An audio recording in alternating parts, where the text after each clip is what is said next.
Have you ever noticed that when real change happens, it never leaves things quiet?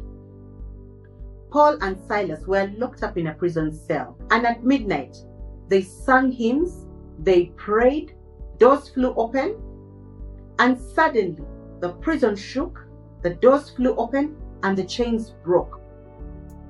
Not only for Paul and Silas, but for the rest of the prisoners in the cells. Later in Thessalonica, their message was so impactful that an angry mob rose up shouting, "These men have turned the world upside down." And I've always thought, isn't that so beautiful? If there is no resistance, there is no real impact.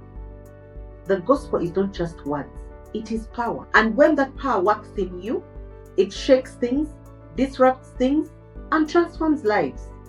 I've seen that power work in one of our programs. In January, a mother brought her children at a boot camp, and as events started playing out, she actually discovered potential that was in her, and it was related to children. She went through the process of rediscovering her identity and the problems that she is naturally inclined to solve.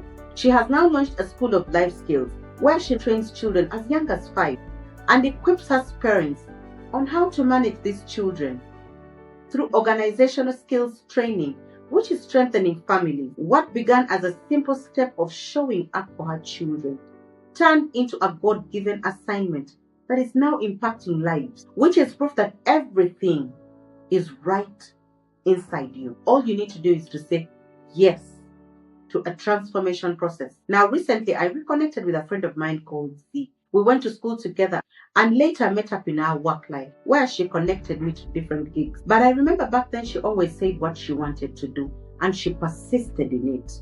Now, meeting her 4 years after going through the process, she asked me, "Hey Jacinta, I have been looking for you." Today, she is a true example of someone who walks in purpose and lives a fulfilled life. She creates spaces for networking, brings people together, and helps them to leverage on each other's abilities. She is what I call a true divine connector. Meeting her after 4 years of my own process was such a very beautiful moment. She told me how she had been searching for me, and I had to explain myself. I was absent because God was also taking me through my own transformation process. Now, why am I telling you this story?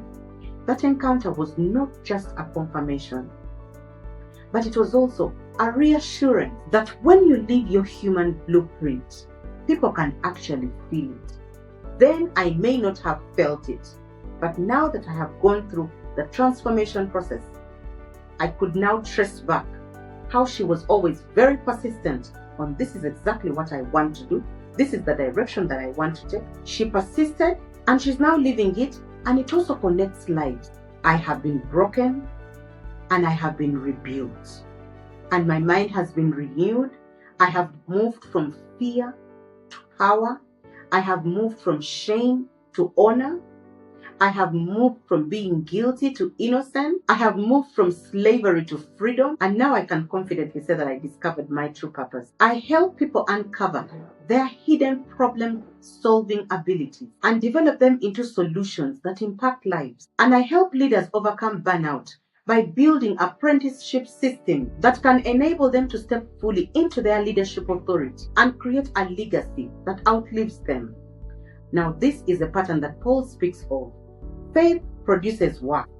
If you believe, it shows in what you create and the problems you solve. Love produces labor. Real service flows from love, not obligation. And that's what I see in Zianna when she speaks. Lastly, when you have hope, you will endure. You will be patient.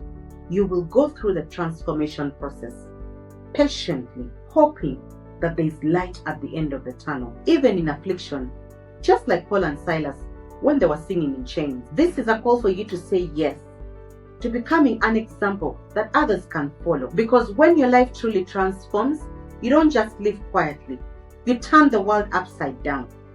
Your problem-solving ability isn't random, it is a seed. So if you're ready to turn that God-given ability to solving problems into a human blueprint that outlives you, impacts generations, and creates streams of income, then this is your call to rise. Connect on the link below.